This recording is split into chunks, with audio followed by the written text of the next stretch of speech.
This is a HeadGum podcast.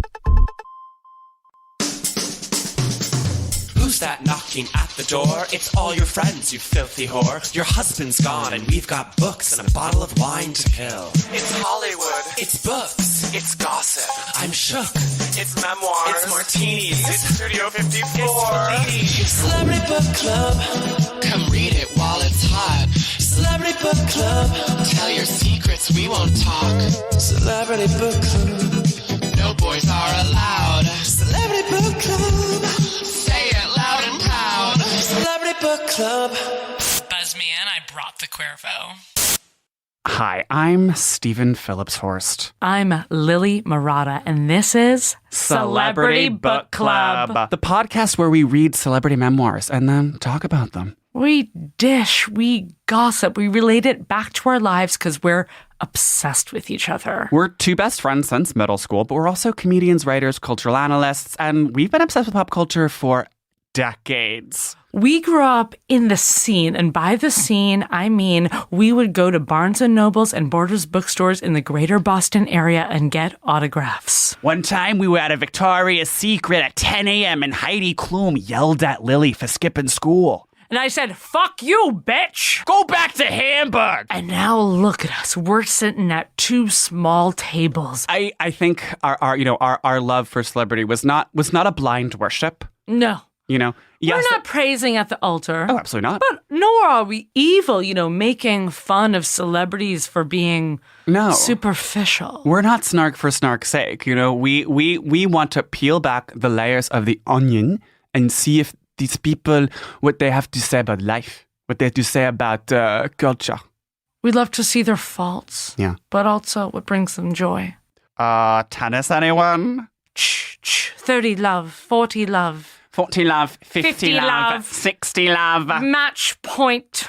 We read the book this pandemic of none other than one of the greatest tennis players who have ever lived. Truly, yeah.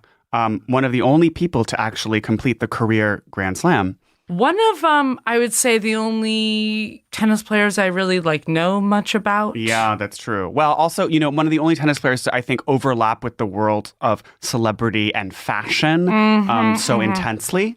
Some may even call him a queer icon. We're, of course, talking about none other than Fit God. Andre Agassi. Woo! Woo! I was going to do a tennis sound, but... Which is what? I don't know. That's the kind crazy of thing. Yeah.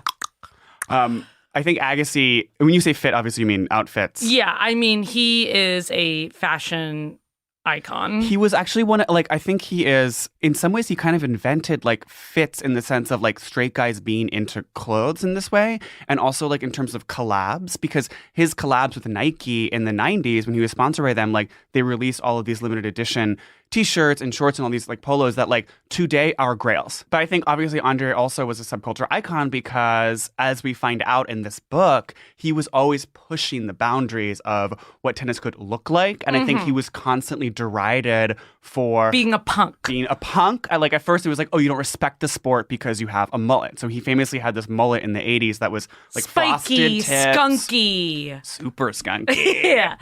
And then he was wearing super short shorts. Short acid wash shorts with tight pink, bicycle shorts underneath. Yeah. On top, we're talking just take yourself to Google for a second. Throw up a YouTube maybe of some of his old matches. I mean, these insanely sick polos that were splattered pink and blue. Which, granted was some of the design of the time, this right, was the 80s. It was literally the 80s. It was fluorescent abound.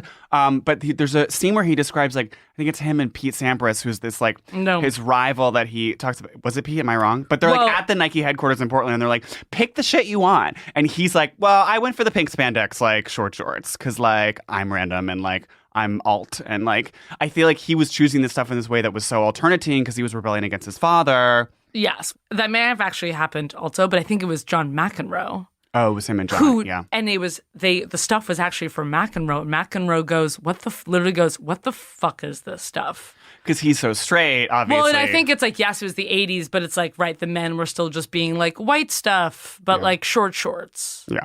Well, and of course, tennis is a very sort of conservative sport. Which is why, I've kind of, stayed away from it, even though... You literally like golf. Well, yeah, I golf, and also, actually, confession, my parents, I'm kind of Agassi in this way where my parents put me into Harvard tennis camp as a child. Oh my God. Revealing my privilege here. Yeah, badass punk from the wrong side of the tracks went to Harvard tennis camp as a child. Because my parents were like, you want a sport that you can like still play when you're old. Oh, because they looked at you and were like, cash cow. We need this bitch to support us on our deathbeds because we know we're gonna piss away all our doctor money on just like sort of like takeout and like this divorce and cats and stuff like that. I think more they meant just like, yeah, like when you get old, you can like still grab a racket and with your 50-year-old friends and go to the courts and exercise. You can't be playing football at 50. So true. Which is what the sport I wanted to play. Oh, you wanted to be like, wait, what was like that first female football player who just was Sarah something? Sarah something. Yeah, I wanted to be her. I wanted to play football? I played football every day at recess. But were you so bashing into stuff? Well, they wouldn't let me play tackle. Right. Girls weren't allowed. Right, and you had to be like touch or So whatever. I was on like Little League and, That's interesting. I mean, I will say you can be very fearless in physical stuff. Yeah, I'm actually totally fine with bashing into stuff. Like, you're off, like, I've literally seen you, like, jump out of a moving car when I'm... But back to Andre for a second. I think I'm fearless, and so is he. But, yeah. I mean, we're going to get into this a lot later in the pod, but... A lot later, in a couple hours. Yeah, 3 hours. You really are Andre, and I know that... I like, we'll talk about who we are in the book, but I felt... I identify with him so deeply, just like on every page of this book, because he's just like, A, is like weirdly spoiled, but just like also an asshole, but then also everyone's just like underestimating him. Well, also, I feel like he has kind of a love me or hate me vibe, which you kind of do. Yeah, he can be a little bit, he can be kind of like... Polarized. Polarized. Might be the word. Really randomly assertive and like immature. And then, of course, he has this whole saga about his hair and his baldness. Which is so you. Which is so me, and he's like so insanely self-conscious about it. Like, I feel like his hair evolution went from iconic mullet. Yeah, to hairpiece, which... At the time, no one knew he was doing a hairpiece. Hello, Trump. So I guess, I want to just sort of... Yeah, let's kind of... dive into this book, which I will say, right off the bat, let me just say, this is a good book. Good-ass book, y'all. This is a good-ass book. It is worth a read. Like, I didn't know anything about tennis going in. I will say there's a lot of tennis in it, and it's very just like, and then he beat me, and then I like slammed him back, and then I was up in the second set, and you're kind of like, okay. And you get through it, but like, it's not like boring, but no. it moves quickly. It's kind of like in that way where if you don't like sports, but you watch Friday Night Lights, and then you're like, oh, well, there's a story behind this, so I can watch this football. And sure, yeah, there's like, sometimes by page 300, you're like, he's describing like the 900th Australian US Open, and you're like... Okay, yeah, I mean, I get it. It's the third set, and you broke him, but then your legs cramped. It's like, there's so many cramps in this. I'm like, what are y'all, a chick? Oh, my God. I mean, it really is insane, like, what athletes go through. No, They're just like... It's phenomenal. They are human heroes, body, yeah. what they can do, and he's getting shot up with so much cortisone, and he's like... My doctor told me if I even tried to sightsee in Rome, my cortisone shot would be done. Done. Like, no one had ever gotten 7 cortisone shots like over the course of 1 year, and I was on my 9th. Wish we had some cortisone to do right now. It's just like, well, I feel like that's what they gave Trump. I'm sure. Yeah, and it just pushed him right through. I mean, I would love a little bit of Cordy. Yeah. Once my mom accused me, Stephen gave me bed bugs once. I don't see how this is relevant to the discussion. I was taking a lot of cortisone, and my mom told me I was ODing on cortisone. Well, you were just rubbing on a topical cream. Yeah. That's not the same thing as a shot, like into your spinal fluid. Okay. Meredith Grey. All right. Okay, so Andre, let's go back. Let's go back. So Andre Agassi, let's start off with the fact that he is Armenian and that he is Kardashian vibes. literally Kardashian vibes. He's so Kardashian, and like I think it like really sort of foretells, I want to say presages, augurs even, the sort of like the Armenian invasion. Forsages. The sort of Kardashian. New favorite word. But the sort of that new money aesthetic of the Kardashians, because like he's from Las Vegas. Which is an insane place. Like if you're from Las Vegas, you're cuckoo. Already a crazy person. Yeah. And nothing against people from Vegas. Like, I'm jealous. Absolutely. I'm so jealous. My grandmother once told me that an uncle of hers owned Las Vegas, but sold it before it was anything. And then I told my dad that, and he was like, your grandma's completely crazy. I don't know what lies she's talking about. An uncle of yours? Like a great uncle. She was like, he owned the whole damn strip, sweetheart. He owned but he lost Vegas. it in a game of 2-bit Charlie. And no one in my family owns Vegas. I don't know what on earth she was talking about. Well, no one now. But so Agassi, so his dad was a pit boss, like at a casino. Right. And insane job. It's like you're yelling at people, you're watching on the cameras. And then he comes home and he's screaming at Agassi, like at their like house out in the middle of nowhere in the desert. He like has this tennis court in the backyard. That he built himself. He built the tennis court. He built this crazy machine called the Dragon, which just like shoots a million tennis balls at Andre, and that's why he's the best returner in the game. Tennis term. Hello. Thank you. Know about tennis. Hi, career in sports broadcasting, anyone? Okay. Because he's so good at just like returning the serve. Whipping the ball back. Because like slicing this monster it back. was always throwing balls at him. I mean, and it also goes to show, it's like, if you're going to become, I think, a pro golfer, a pro tennis player, a pro swimmer, you have to have an insane parent. Psycho parents. Well, or an actress, gymnastics. honestly. Yeah, any Hilary kind Duff. of like, yeah. So obviously there are like crazy, like football and soccer parents, but it's like, if you're pushing your child in a solo sport, you need an especially crazy parent, because it's only you and them. It's so true. It's a solo thing. I mean, when we first started reading this book, it was kind of early pandemic, and I actually had to stop for a few months because I was like, I need something to pick me up. And like reading about Andre Agassi's dad, like beating him on the wrist at age 8, I couldn't do it. Sorry, trigger warning. Yeah. Well, because you were going through stuff with your dad. Him dying. Yeah. Sort of that stuff you went through. And so, yeah, it's like kind of hard to hear all that. Exactly. It was a lot. And it's kind of funny because sometimes, you know, I took karate, but I stopped. And no one was there, whipping my wrist, saying, Lily, put back on the belt. Mm-hmm. Get that yellow stripe. They said, short, quit. And it's like, the grass is always, the clay is always drier. Redder, on the other side of the court. Do I wish I was beat on the wrist so I could have a black belt now? No. I mean, that'd be so lesbian if you were like 3-time judo champion. I know. How cool would that be? Did you ever play tennis? No. I feel like it's one of those sports where it's like I'd be good at it because I just feel like it's like a rich person sport. Yeah, and you also get to like really dramatically be like, ah! Yeah. Ah! The grunts. It's Yeah. all Ah! Ah! ah! Ah! And I've like I would love to do that. And I also love, it's a very, Andre Agassi at one point in the book talks about how it's the only sport where you talk to yourself all the time, which is, of course, one of my special powers. And do you remember when Agassi got like fined or kicked off or something like that because he called himself like a fucking idiot? He was like, right, yeah. He was like, you stupid fucking idiot. Yeah. And they were like, fine. And he was like, and they're like, what did you say? And he's like, that's right. Called myself a stupid fucking idiot. Hell yes. Hell yes. So punk to insult yourself. He also gets fined for calling like the or not the or whatever. Gay guy. A cocksucker.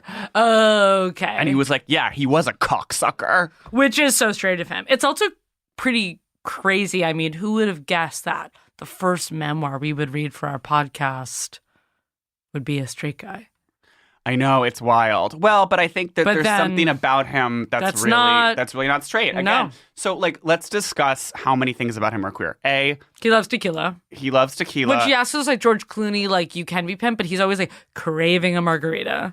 Craves margaritas. He loves pasta. Every single meal in this book is pasta. We'll get to the food in a minute. Which is, again, also like 90s. True. To like crave a penne. Okay, also like he knows so much about interior design. He's always like, this house is so fake country, like when French he country describes, chic. right, how Brooke Shields wants this like French country knockoff split level Malibu house, and he's just like, I wanted a rambling farmhouse. Yeah, just so house hunters, and it's just like the woman wanting this like faux like French country island, and then they do get that house, and that's just another thing on his list. It's that another makes him nail in mad. the coffin of their relationship. It's also really gay. I mean, obviously his style. Right. But also, like, I think the rebelliousness of, like, is very gay. So it's like when he's a teen and he's going to that psycho tennis camp in Florida run by that just, like... Bolletary Academy. Bolletary Academy, by that's just, like, massive bald, like, chomping on a cigar, like, red-faced Italian guy who's, like, sounds like the most MAGA person, like, in history. And it's just like they go to this camp and he like completely rebels by getting a mohawk at the Bradenton Mall outside of Tampa, like playing a match in jeans and winning. And like everyone's like, you disrespected the sport. I mean, I guess that's also very straight. Like to be like, why the fuck would I need shorts? I can like play in jeans, dude. I don't even feel them. Okay, I guess that's true. But like rebelling through fashion. But this is why he's like kind of a straight queer icon, I guess. Yeah. Okay, but also a gay part about him is the way he describes his trainer, Gil. Well, yeah, he has this trainer, Gil, who was like the University of Las Vegas football coach. Yeah. And he like steals him from the University of Las Vegas. To become his like personal, just like... Kind of like personal, like not even, he has a regular tennis coach, but this is like his god trainer. Yeah. Gil has a notebook that like he refers to as like his Da Vinci notebook. And it's like literally Andre's like wrist measurements like day by day. Like Andre's neck like measurements. Gil, right? Gil being so gay. They're being gay for each other. But then Andre's always just like, Gil had a 54-inch chest. He was the widest man I'd ever seen. And it's like, okay, calm down. He's always like, well, because he had so many daddy issues, will like go to Gil's house and like curl up and sleep on Gil's floor.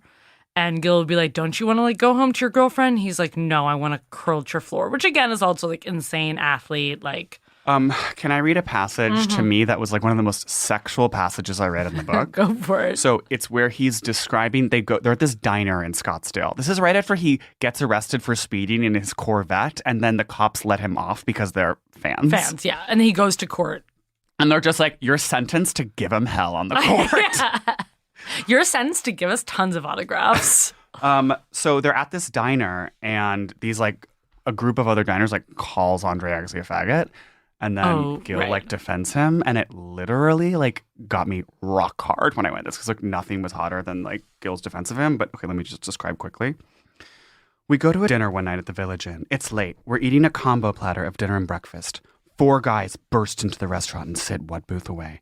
They talk and laugh about my hair, my clothes. Probably gay, one says. Definitely homo, says his buddy.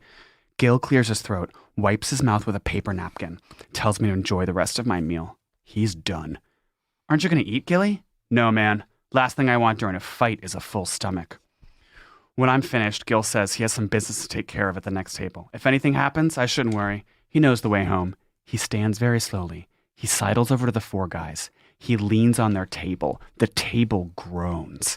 He fans his chest in their faces and says, "You enjoy ruining people's meals?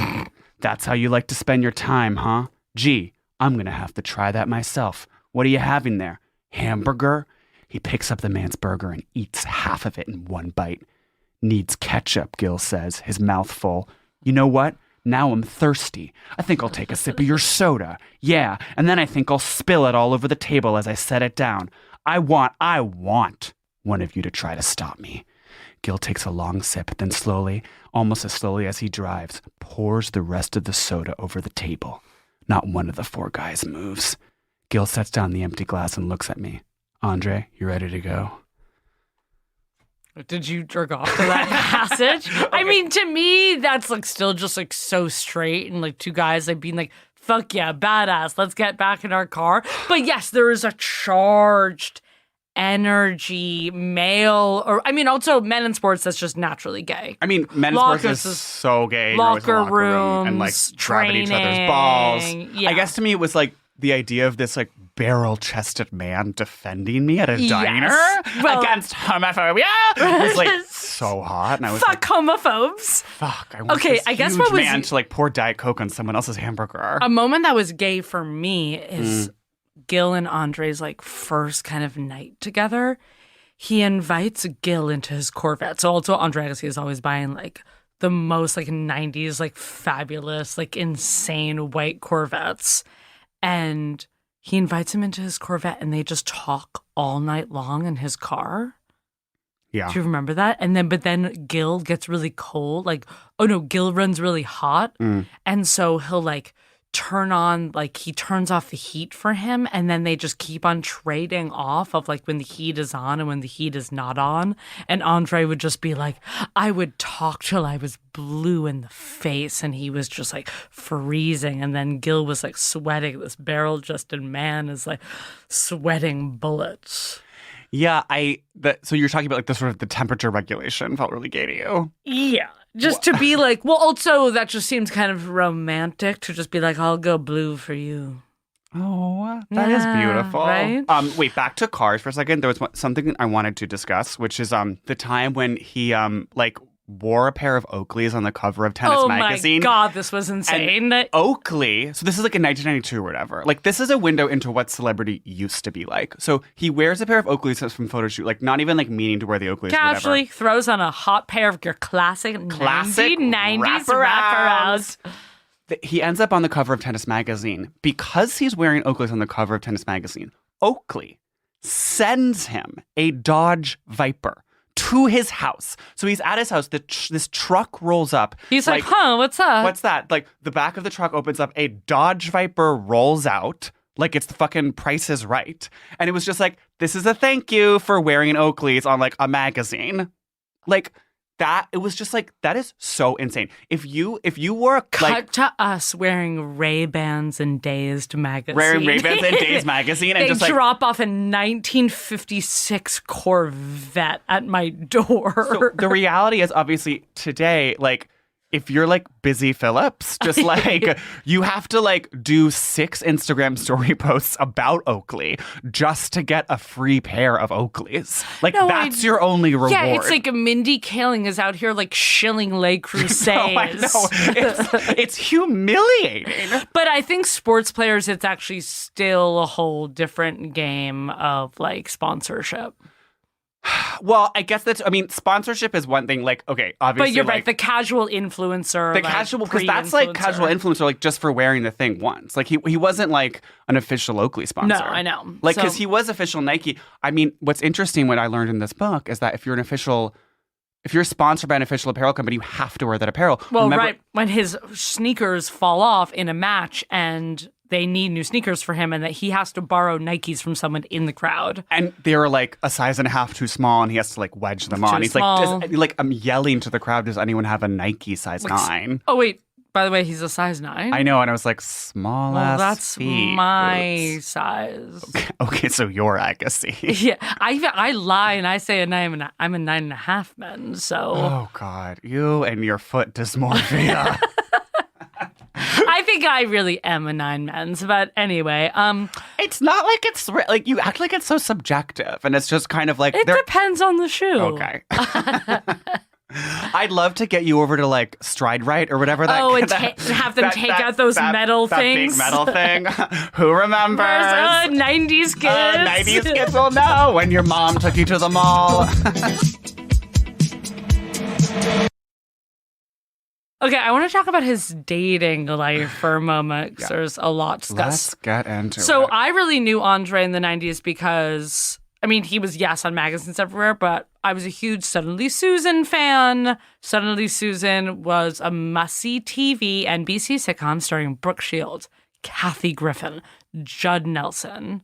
And so I was always like, oh, Andre Agassi is Brooke Shields' husband. I remember Suddenly Susan always being like 3 in the ratings because I would read Entertainment Weekly religiously, and it was always like Seinfeld, Friends, and then Suddenly Susan. Suddenly Susan felt very like it's on Tuesday with Just Shoot Me, and Friends and Seinfeld is on Thursday or something like that, or maybe Suddenly Susan is Monday. At one point they shoveled it to Thursday must-see TV lineup. Right. Which, okay, I also think that the reason I'm such a Thursday girl is literally because of NBC growing up. Yeah, must-see Thursdays. I associate Thursday as being like the fab, like most fun party, thinnest night of the week because it's like television. Which of course now is associated with like being a total like veg sitting at home and ordering seamless. Like Netflix binge. Binge anyone? But yeah, Suddenly Susan, first of all, is like a bad show. Like, whoa. Suddenly Susan is not a bad show. I feel like it was okay. I feel like Kathy Griffin, like not to be such like Griffin heads, but like she was always making fun of it. How just like by season 2 they were already running out of ideas, and it was just like the whole office goes camping. Like it was like I guess I have just like such fond memories of those like NBC sitcoms. It was No Will and Grace. It wasn't even Just Shoot Me. So yeah, okay, sure. It was maybe my 5th favorite, but I think it's also how I got in. It was also about like a magazine, and there was like a photographer, and they were always like looking through like little samples. Were Suddenly Susan and Just Shoot Me both about magazines? Yes. It's insane that there was 2 shows. That's like all 90s shit. It's just like working at a magazine is the only job / most glamorous job you can have. And that's also like every rom-com is. So what's completely insane is like, okay, so Andre is like with this chick who sounds like very 80s, and they're off and on engaged, and they break up. Yeah. Boring. Next. She was like a local girl. She was a Vegas girl. Yeah, they like met at the tennis courts. On. Yeah. Except for, I want to talk about one completely insane scene with his ex when Kevin Costner invites Andre and Wendy over to watch The Bodyguard. And Andre is just like, the movie sucked, but one thing that stood out was the song I Will Always Love You by Whitney Houston. No. So it's insane also how Andre Agassi, this is actually what's so gay about him, is his favorite type of music is like soft rock. Like he's like Barbra Streisand, Whitney Houston. But again, it's like that's just so 80s / 90s. Sting, and Michael Bolton, like, Celine Dion. Like he turns Barbara on to Celine Dion. Yeah, which is cuckoo. He's like, you need to hear that. Like, imagine me like, oh, you need to hear this chick. I'm gonna play it for you. Okay, another like instance of him being so man shit about movies was when he sees the Joy Luck Club at Barbra Streisand's ranch, and he was like, the movie was so boring. He was like, classic bored to tears. Chick flick. But then he's like, afterwards, like Babs like sung like at this impromptu gathering around a piano, and he was like, I couldn't believe she had that instrument. I guess that's really going back and forth, but now I'm thinking it is actually so 90s straight guy to be like, I love a woman with a really good voice. No, I feel like if you really good vocalist. Like if you asked my dad, he would just be like, oh yeah, like I love a woman with powerful pipes. And so did my dad, but we know that's a different story. Yeah. But anyway, so him and Brooke started flirting via fax, which is the most iconic way. Yeah. Is there anything more 90s? We've lost that, you know what I mean? We don't fax anymore. No one faxes. But you have to mean what you say on a fax. You have to say like, hey, I'm into you. Hey, I'm interested in you. Press. What are your favorite films? Right. They would send back and forth favorite movies and blah, blah, blah. So he also talks about meeting Brooke's, like the first time he talks about Brooke, he's like, met her mom. She was pretty weird and like doesn't really get into it. And again, Brooke's mom is like famously like a completely insane alcoholic who like ruined her. Yeah. And she's like, but so, she doesn't really talk about Brooke's mom much other than he says one sentence and I think he backs out of it. Right. He's like, she's weird. That's all I'll say. Oh, right. Because I think Brooke Shields' memoir is all about how her mom was like a crazy stage mom. Which alcoholic. kind of brings me to the topic of like stepping on others' memoirs, which she's kind of careful not to do. He doesn't tell her story too much. He like tells his side of it, but kind of is like, I'll let her get into her. So shit. I was reading, because basically they, as whatever, get divorced and have this, he kind of resents her this whole marriage, but I was reading what Brooke's reaction was, and I guess recently she was on What Happens Live. Watch What Happens Live. Right.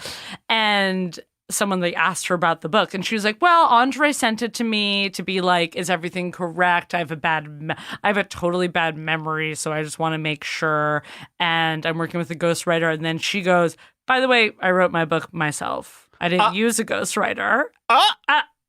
Ooh. Yeah. Wow.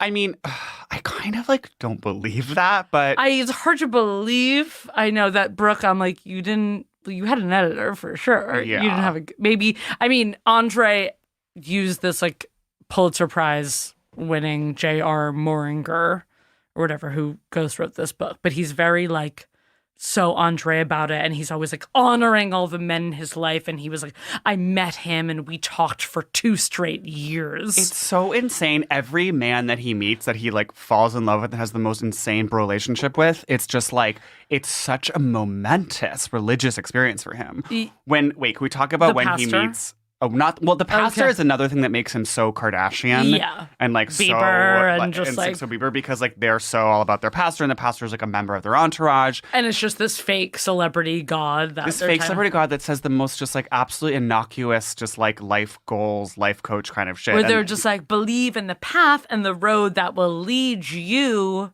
to the strength. And then he's like, when he said that, my jaw dropped. I asked him to say it again as we were speeding down the 101 in my white Corvette. Corvette. It's also so celebrity. He like goes to this pastor's house and he's like, I'm lost, man.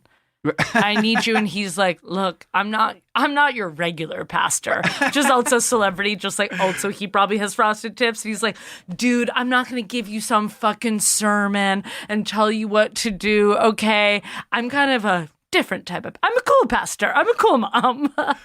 It's very Hillsong to just be like, I'm a cool mom. Brad. When he meets his coach, Brad, for the first time at Key Biscayne. Now, if you know Key Biscayne, everything is just like a huge like hotel. And like all the food in this book is so 90s, and everyone's constantly just being like, I had 6 plates of fettuccine Alfredo and a Bud Light. But this guy, Brad, who he's like needs to get to be his new coach, like agrees to meet them for dinner or whatever. And brings a 6-pack of Bud Light. No. Oh, no, This is what's so crazy. This is actually 10 times more crazy. He only drinks Bud Ice, right? Which is like, I don't know what the definition of Bud Ice is. I think it's Bud Light with a higher alcohol volume, but it's also a very 90s beverage. I mean, I think it's definitely for sale. And it's like they go to this like very like seaside, whatever, like trattoria that's so steak. And he's like, do you have Bud Ice? And they're like, no. And then he just leaves and comes back with a 6-pack of Bud Ice. So it's like the most random beer ever. And he asks the waiter to put it on ice. Not the refrigerator, Brad says, because that's not cold enough. On ice or else in the freezer. He needs freezing cold Bud Ice. Okay, and then this guy also, he orders the chicken like Parmesan in all separate parts. Hold on. He's like, okay. When Brad returns, the waiter comes for order. Brad asks for penne arrabbiata with grilled chicken and mozzarella. Perry orders chicken parmesan. Brad looks at Perry. So Perry is like Andre's best friend. Brad looks at Perry with disgust. Bad call, he says. The waiter stops writing. What you want to do, Brad says, is order a chicken breast separate, then order all your mozzarella and sauce on the side. See, that way the chicken breast is fresh, not soggy. Plus, you can control your chicken to cheese and sauce ratio. I mean, that's very athlete. I think that's a disgusting way to eat. Yeah. To just so you're getting a slab of mozzarella in the middle. I mean, that's just not how that dish is supposed to be. Like, you want the cheese melted onto the chicken. Yeah. But I guess that's also very athlete to be like, and I'm getting a massive meal of my allocated like 2,200 calories that I need to burn, but I want like 6 ounces of mozzarella on the side, just like 7 ounces of breaded cutlet. I'm going to have 3.5 Bud Ices on ice. He's constantly having like the most absolute overloaded meals. He's like, right before our like big tennis tournament in Scottsdale, I ordered 6 cheeseburgers. And it's just like, how that's so are you running insane. around on a court with Olympian is like so Andre, what's so cool about him, what I love is that like one, he is so like massive steakhouse, but he's also so fast food. And he's always like, there's this bar where he's at this insane Italian restaurant that him and Brooke Shields like Campagnola. love to. He goes, so he's so tired of Brooke Shields and all of her actor friends. Brooke and the actors talk over each other while I silently hunker down at one end of the table eating, grazing actually. I order 5 courses, and for dessert I shovel 3 sticky toffee puddings into my mouth. Slowly, an actress notices how much the food is disappearing at the end of my table. She looks at me alarmed. Do you always, she asks, eat like this?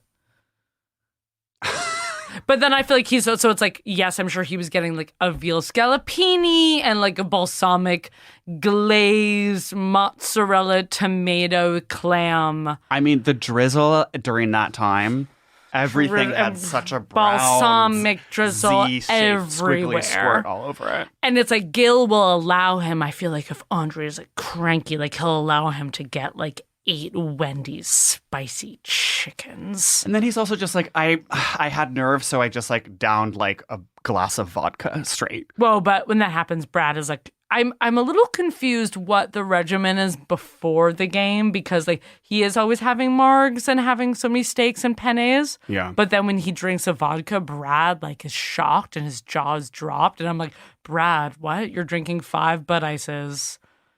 Well, Brad's not competing in the tournament. Well, I know, but I just think like maybe it's you're allowed like margs and penne, and then like, but the night before a tournament, you're like not supposed to drink.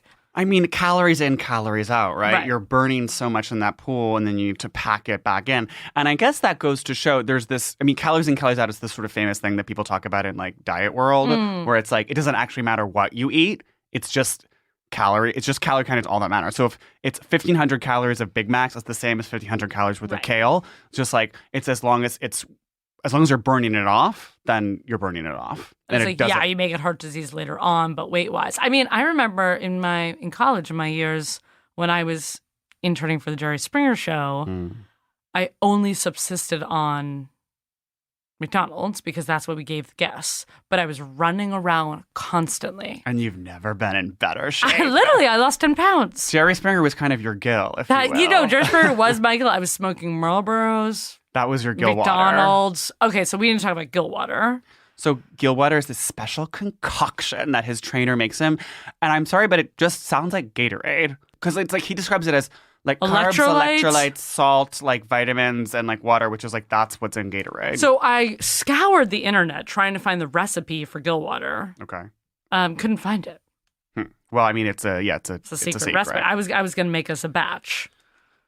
And so we're right now sipping on vitamin water and Gatorades to, try to make up for the fact that we're not drinking Gil water. I mean, I feel like I'm ready to compete at like Indian Wells, but like, I don't know if I go to the Australian Open. Do you know what I mean? 36 grams of carbs in here, 34 grams of sugar, and some sodium. So now that we're sort of on the subject of drugs, I want to talk about what I think is maybe the gayest thing in the entire book. The meth binge. Say it with me. The meth binge.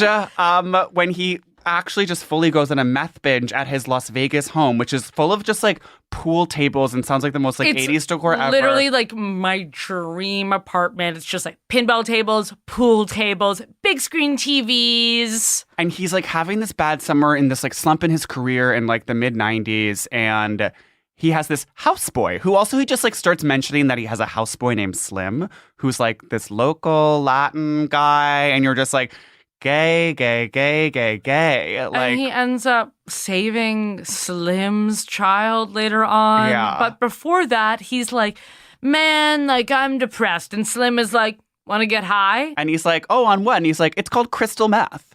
And he's like, sure. That sounds fun. He's like, yeah, I feel like I'm on top of the world when I do it. So he does crystal meth, and then he's just like, it was awesome. I cleaned my entire house. I was obsessed with it. I felt like I wanted to organize a roll of pennies. And he's just like being so meth and being so gay, which I get because it's like when I do Sudafed, I want to clean my house. And Sudafed is obviously like a minor amount of meth. So it's like that tracks from everything that I've heard. But it's just like, this is so gay and you're just doing it recreationally. He wasn't even like competing at that time. And then he's kind of shady about how often he does it over that summer. Well, yeah, he only mentions it really twice in the book. He's like, and then I did it again. And then, like, I had a match and, like, I was so fucked up. And they were like, what's wrong with you? And he doesn't. I feel like he kind of is like having a summer of meth vibes. Yeah, definitely. And you're like, imagine doing meth and it's like he's polishing probably like a black lacquered table. Yeah. Do you think he's polishing Slim is the question? I feel like they were maybe like jerking off together. Yes. And they were both. They're watching porn on VHS. On VHS. No, or pay-per-view. Oh, that was that era. Yeah. And they're sitting in like huge black Italian leather lazy boys. Yeah. Big lazy boys. Like 18 cup holders. Yeah. 18 cup holders. And so between the cup holders. In like a sunken carpeted living room. And so between probably the pay-per-view and there's probably space between the big chairs. Oh, I'm sure some dicks came out. The dicks came out, and it's like you can't totally see, you gotta kind of really peer over. Because of the armrest is so Huge high. Armrest, you're not necessarily seeing your friend's tool unless it's quite the equipment. Large. And I mean, I feel like Andre, again, I've like only ever seen your dick in my life. You're obsessed with me. I'm a gold star, what you call it. I feel like it's like medium but thick. That's very accurate, Lil. That's the vibe I get from him as well, is medium but thick. I do have to say, I think Pete Sampras is probably huge. Yeah.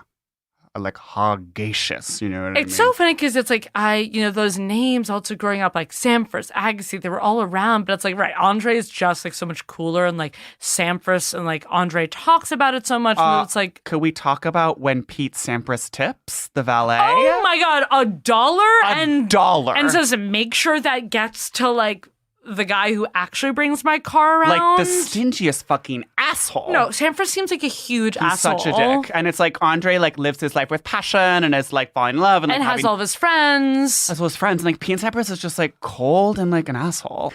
They have this rivalry throughout the 90s. So like... They're not friends, but it's always comes down to the match. Okay, it's always him and Pete. But remember when Andre takes him to see... Grease?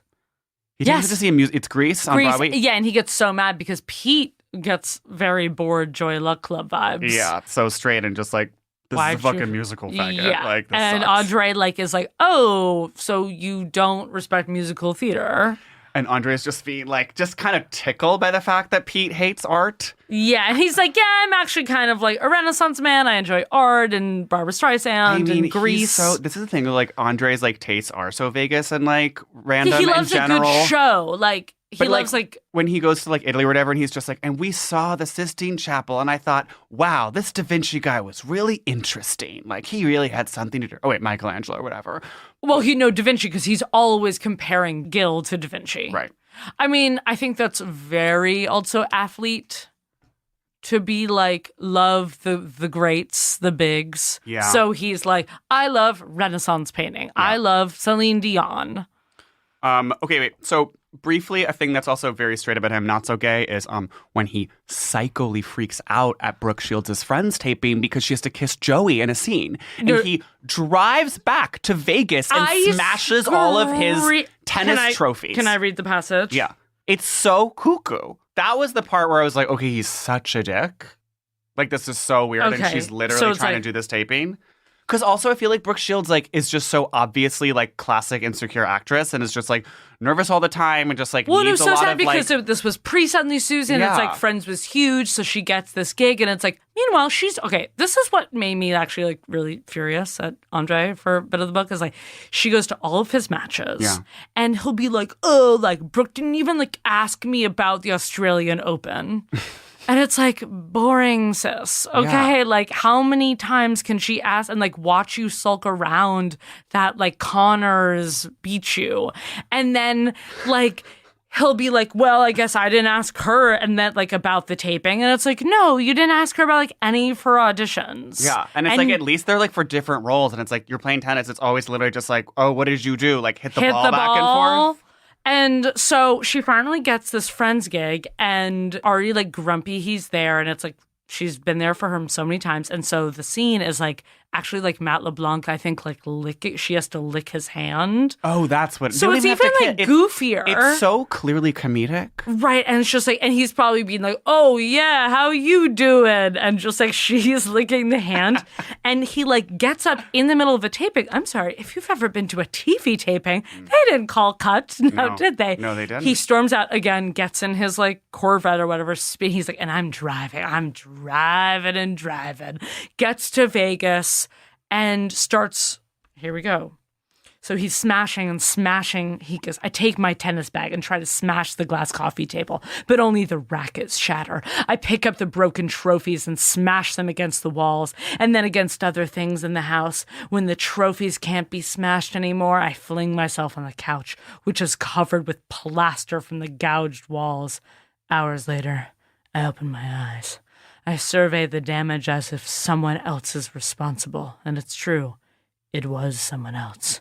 The someone who does half the shit I do. Oh. And then, like, Brooke calls and is like, Hey. So that was kind of weird when you left. I don't think you're that part of Andre. No, it's like, I'm not. It's like just that, the sort of the physical abuse, and it raises a red flag, and you have to wonder. But it's like, obviously, his dad raised him to be like so angry and like have all this bottled up rage. But it's really bizarre. I also like wonder if it's like, because he's not even like, I mean, I also think the underlying storyline is that him and Brooke like weren't happy in their relationship. And yeah, so it's like he never, they have, I think, a first year where they're like really, they bond over having like crazy parents. Yeah. And then it just kind of gets distant and they just, it's also that thing where like, I mean, I also like when you're, like, tennis is like random and boring. So it's just like, you kind of do need to date another tennis star. no, it's so perfect. And this leads us to my biggest takeaway at the end of the book. He ends up marrying for the love of his life, Steffi Graf. Steffi Graf sounds like the most boring person to ever live. No, truly. And like, he's the all. Whenever he describes her, it's like, okay, so she has zero personality. Like, well, she's like German. And so just like German hello. people are famously have like no sense of humor and insanely stern. Humor. Like, also just like, she looks so fucking Germanic. Like she's the most like stern, wide-jawed, like yeah, not to gender, but I'm just like she looks like the hugest lesbian on earth. So her like mannish. massive nose and like big jaw. And like the whole book, it's like there's all these like sort of like hints that Steffi Graf is coming. He likes to forsage. Oh, he forsages that bitch. And like there's a scene where Brooke Shields like this is crazy. She comes over to her house, her like rented apartment, whatever, while she's like shooting something in LA. She has a cutout from a magazine of Steffi Graf on her fridge, and as she's her like, goal body. as her goal weight. She's like, this is what I want to be. Just so 90s to also be like Steffi Graf, goal weight. It's like Brooke Shields, who is like 6 feet tall, gorgeous, like one of the most beautiful people ever. I mean, I do think that Brooke Shields is very beautiful in like a Boston way, I will say. And like, she's like Boston beautiful. Yeah, like... she's Back Bay Boston beautiful. Back Bay beautiful. Find like, your Back Bay beautiful. Like her Brooke leaving Shields. the Copley in a Felice, like heading to Coach, she going to has Stephanie's. That little like waspy pinched nose, but like yeah, she does have like the dark brows, which is like a little bit sexier. shoulders. I mean, now I'm also thinking about it, I'm like Brooke Shields kind of has this like lesbian swimmer's body as well. Just in the fact that she's like tall as all hell. I guess so. My mom's always saying that like I label people too much, that they're like gay by their looks, and I'm like, and you're just like, it's genetic. Yeah, and I was like, in these photos, I was like, wait, so sorry, that's Steffi Graf? Again, Team Brooke.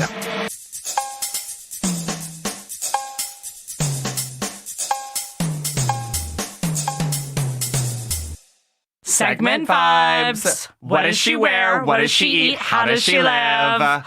So we've probably like talked a lot about this already in this pod. But what does Agassi wear? I mean, obviously he wears tennis clothes. He wears tennis clothes, and right now his style is very just like super plain white Nike polo. But what's so insane is I was looking at photos, he wears like a tight puka shell choker. What? His current, I'll pull it up for you. Wait, like 2020 Agassi? Google along with me, audience. Beep, if beep, you beep. just, Andre Agassi. He's just like in such a like, classic celeb, like blazer, open white shirt, and just like a kind of a tight, here you go, tight puka shell. I've seen, that photo's completely insane.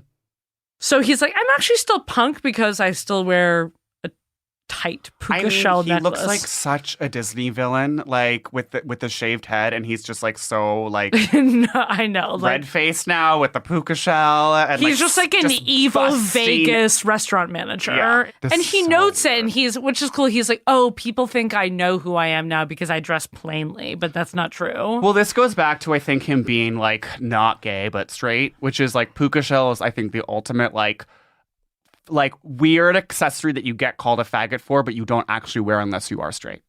Right. And I think his style back then of like the acid wash and the crazy polos, that's still just being like 80s and like a funky guy. Yeah, and that was SpawnCon, like at the end of the day. So how does he eat? I mean, I think as we said, he loves like a veal scallopini. He loves like Steffi Graf to have a bubbling lasagna on the table. Like he's rolling up on a bad day at the Agassi Academy to Taco Bell. He's getting like 6 chalupas, then going to Wendy's and getting like 7 spicy chickens, like washing it down with a Diet Dr. Pepper. Let's just say he's the opposite of that faggot Tom Brady who only eats fucking quinoa lentils diet. and shit.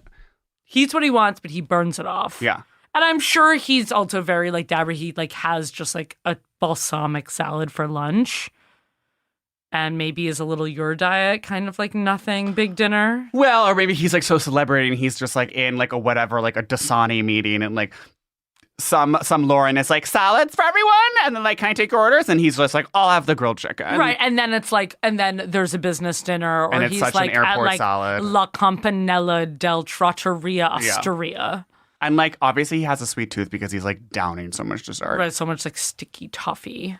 Oh, how does he live? How does he live? Just very 80s teen who just like got too much money as a teen. Yeah, I feel like his early years was like super richy rich, just like big leather couch, as we said, like huge. I mean, that glass coffee table that he smashes, I can really picture it. It's got that brass X under it. Yes. You know what I mean? Big brass holders. And everything is like Italian leather, and it's like so many signature air hockey tables and it's mini almost fridges. Like neoclassical, I want to say. Like, it's weird that he says that thing about how we wanted a rambling farmhouse, because I feel that's kind his of maybe... style is so not farmhouse. I think that he learned that term like later in life as he was writing the book, and was just like kind of revisionist historicizing like that divide with him and Brooke, where he was like, oh, I wanted a rambling farmhouse. So true. Yeah. And he's like, I didn't want her like cheesy, like big French handles. And I feel like he talks about him and Stephanie like went to a bunch of different like furniture places. I feel like their house is like, he still probably has like a super 80s screening room, but their central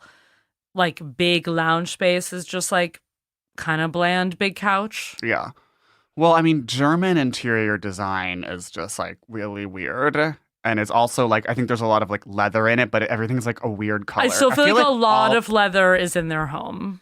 Okay, who are you in the book? Okay, I think kind of I'm a mix of, I think I'm a little Brad. You're leaving the dinner table to go get Bud Ice? I don't know. Maybe I was just so obsessed with that scene that like I liked that. I mean, I'm also not Brad because like I'm not ordering chicken separately from Ma's. Yeah, you're like... Maybe actually, okay, I'm going to say it. I'm the cool pastor. Yes! Yeah, like who turned he becomes a stand-up. I'm a pastor turned stand-up. Yep. You absolutely are. Oh, wait, the stand-up reminds me of, just to go back for a second, but there's a scene in the book where he's really hungover because he went out drinking with John McEnroe and Tatum O'Neal in Hawaii one night. Badass. And he has this tournament, and he's like, I was so fucking like hungover, and like I just like didn't even try, didn't think I was going to play well, and then he does really well. And I was like, that's literally so true. With stand-up, it's like if you think you're overthinking, and then it's like you go out and don't care, then you can be just with your body and with your jokes, not this like tied up. And he always says like there's 2 ways of playing, and like you can switch. It's like when there's no pressure, you do really well. When it's a fucking like, when it's like some random girl in Brooklyn is like, it's a reading on a rooftop. And you're just like, well, this is not a comedy show. I don't care. I'm not trying to impress anyone. And then you kill. You slay. And then when you're like doing someone you really respect's show, and then you like climb up on stage and it's like awkward. And everyone's like, I like the part I like that one joke where they like pick that one joke. And you're like, kill me. I'm ordering an Uber. Yeah. Like.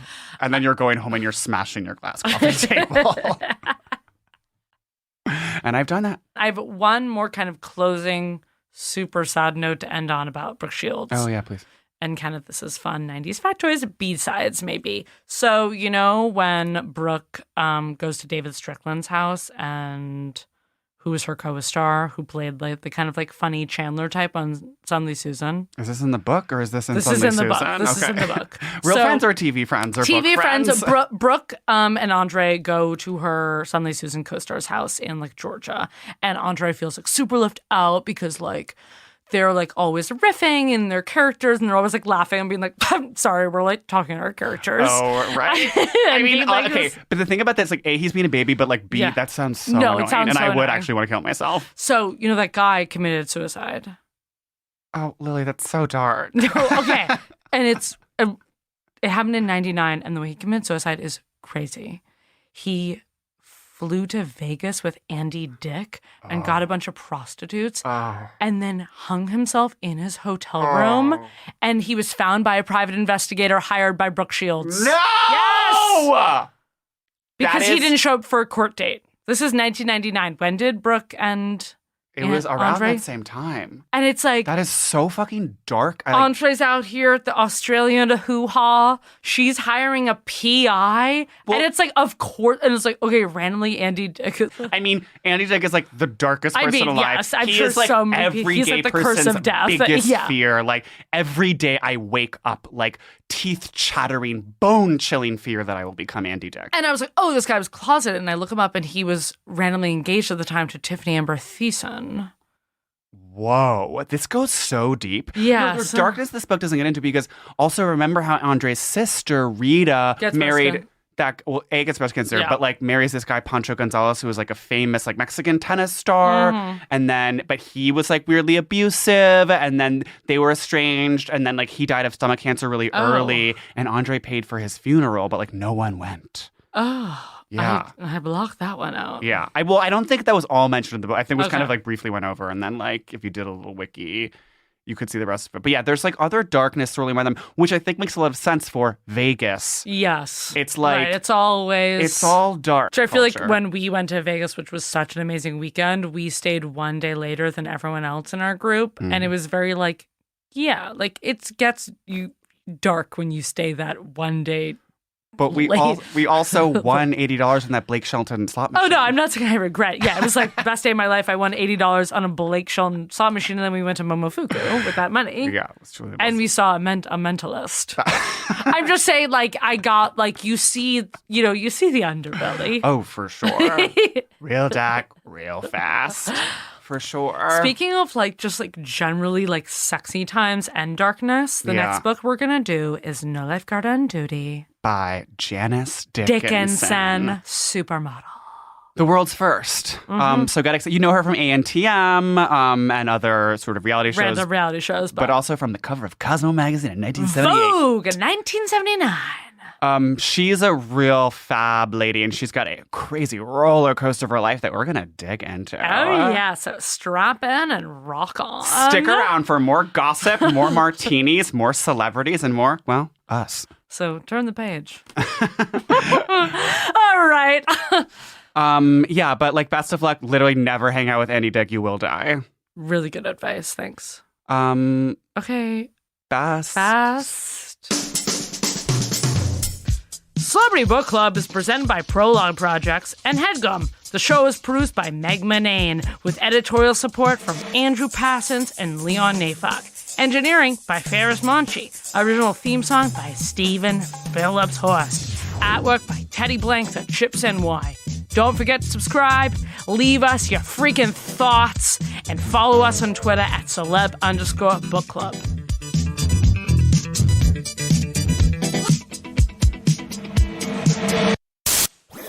That was a HeadGum podcast.